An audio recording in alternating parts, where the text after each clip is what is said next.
अक्टूबर 1815, नालागढ़, हिमाचल प्रदेश।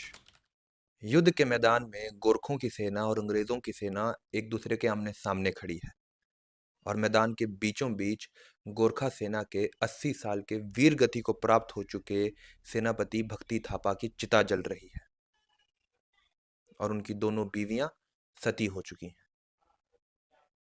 इसके साथ 1814 से चल रहा भीषण गोरखा युद्ध समाप्त हो चुका है। इस जीत के उपरांत 1815 में नेपाल के राजा और ईस्ट इंडिया कंपनी के बीच सुगौली की संधि हुई, जिस संधि के उपरांत ईस्ट इंडिया कंपनी को कुमाऊं, गढ़वाल और एक अनजान छोटा सा पहाड़ी इलाका मिला। वह अनजान छोटा सा पहाड़ी इलाका क्या था?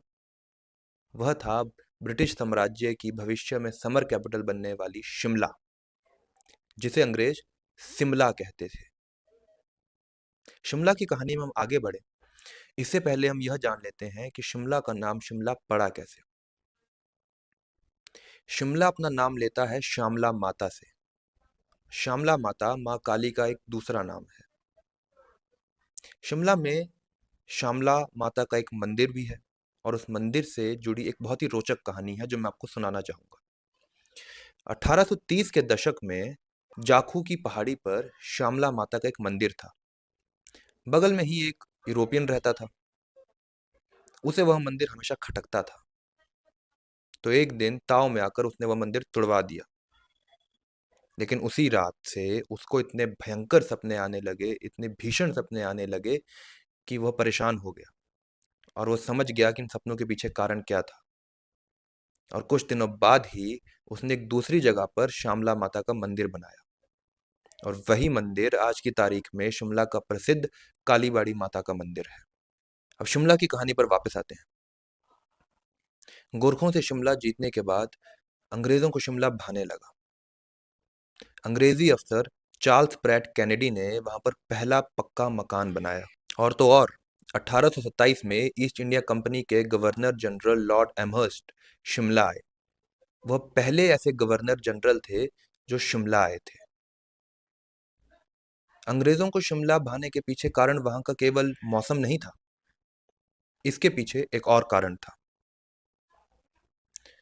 भारतवर्ष में अभी भी एक ऐसा साम्राज्य बचा था जो अंग्रेजों के आधिपत्य में नहीं था। वह साम्राज्य था महाराजा रंजीत सिंह शासित पंजाब। शिमला पंजाब के पास था, पर इतना भी पास नहीं कि उन्हें खतरा महसूस हो और इतना भी दूर नहीं कि पंजाब उनकी नजरों से ओझल हो जाए। पंजाब का अंग्रेजों के आधिपत्य में ना आने के पीछे सबसे बड़ा कारण था महाराजा रंजीत सिंह की कूटनीति। उसका मैं आपको एक उदाहरण देता हूँ।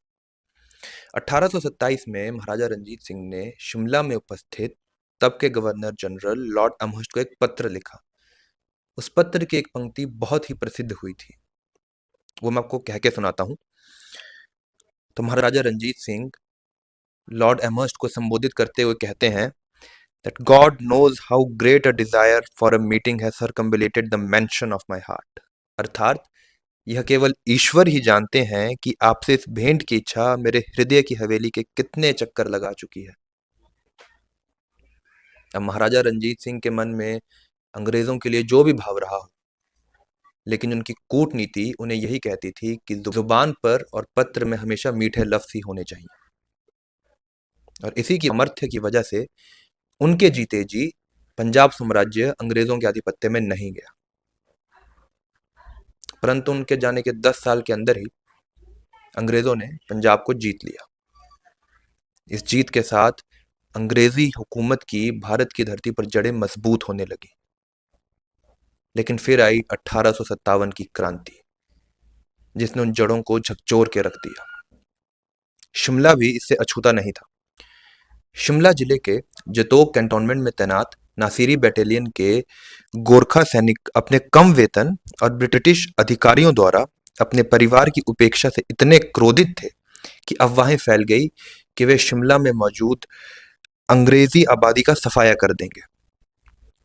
ब्रिटिश समुदाय में दहशत इतनी तीव्र थी कि लोगों ने क्योंथल रियासत के शासक संसार सेन की शरण ली, जिन्होंने उन्हें जुंगा स्थित अपने महल में आश्रय दिया। अंत में अंग्रेजों ने किसी तरीके से गोरखों को मनाया और उन्हें विद्रोह करने से रोका। दूसरी ओर अगर हम शिमला जिले के रियासतों की बात करें, तो कोई भी ऐसी मुख्य रियासत नहीं थी जिसने 1857 की क्रांति में अंग्रेजों का सहयोग ना दिया हो। अपवाद था केवल एक राजा, रामपुर बुशहर रियासत के राजा शमशेर सिंह, जिन्होंने किसी भी क्षमता में 1857 की क्रांति में अंग्रेजी हुकूमत की सहायता नहीं की, और इसी रियासत के आगे चलकर राजा बने हिमाचल प्रदेश के पूर्व मुख्यमंत्री दिवंगत वीरभद्र सिंह। तो ये कहानी थी शिमला की 1857 की क्रांति तक। अगली वीडियो में हम बात करेंगे कि कैसे 1864 में शिमला ब्रिटिश इंडिया की समर कैपिटल बनी। धन्यवाद।